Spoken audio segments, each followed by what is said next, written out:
നിങ്ങൾക്കായി അവതരിപ്പിച്ചത് Kavitha golden diamonds, the versatile jewelry.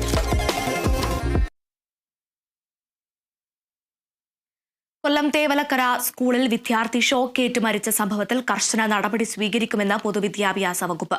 School അധികൃതർക്കെതിരെ വകുപ്പ് തലത്തിൽ നടപടിയെടുക്കുമെന്നും വിദ്യാർത്ഥിയുടെ കുടുംബത്തിന് സാമ്പത്തിക സഹായം നൽകുമെന്നും മന്ത്രി വി ശിവൻകുട്ടി അറിയിച്ചു. നിലവിൽ പ്രധാന അധ്യാപികയെ സസ്പെൻഡ് ചെയ്യാൻ വിദ്യാഭ്യാസ വകുപ്പ് ആവശ്യപ്പെട്ടിട്ടുണ്ട്. 3 ദിവസത്തിനകം മറുപടി നൽകണമെന്നാവശ്യപ്പെട്ട് സ്കൂൾ മാനേജ്മെന്റിനും കത്തയച്ചു. കൊല്ലം തേവലക്കര ബോയ്സ് ഹൈസ്കൂളിലെ 8ാം ക്ലാസ് വിദ്യാർത്ഥി മിഥുൻ സ്കൂളിൽ ഷോക്കേറ്റ് മരിച്ച സംഭവത്തിൽ സ്കൂൾ അധികൃതർക്ക് ഉണ്ടായത് ഗുരുതര വീഴ്ചയെന്ന കണ്ടെത്തലിലേക്ക് പൊതുവിദ്യാഭ്യാസ വകുപ്പ്.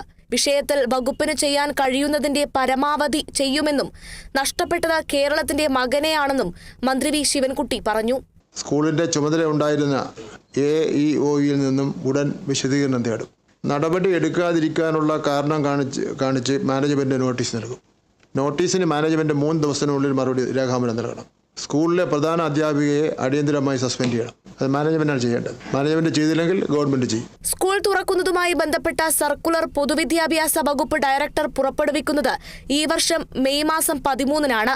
സ്കൂൾ തുറക്കുന്നതുമായി ബന്ധപ്പെട്ട് സ്വീകരിക്കേണ്ട മുന്നൊരുക്കങ്ങൾ സംബന്ധിച്ച നിർദ്ദേശങ്ങൾ ഉൾക്കൊണ്ട സർക്കുലർ അധികൃതർ നടപ്പാക്കിയില്ല എന്ന റിപ്പോർട്ടും പൊതുവിദ്യാഭ്യാസ വകുപ്പ് ഡയറക്ടർ മന്ത്രിക്ക് കൈമാറി.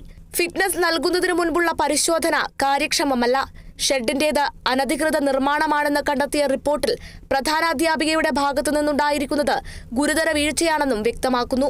ഫിറ്റ്നസ് നൽകുന്നതടക്കമുള്ള കാര്യങ്ങളിൽ വിദ്യാഭ്യാസ വകുപ്പ് ഉദ്യോഗസ്ഥർക്കും പിഴവ് സംഭവിച്ചുവെന്നാണ് report. Kerala vision news, Thiruvananthapuram. തേവലക്കരയിൽ 13 വയസ്സുകാരൻ ഷോക്കേറ്റ് മരിച്ച സംഭവത്തിൽ വീഴ്ച വരുത്തിയവർക്കെതിരെ മാതൃകാപരമായ നടപടി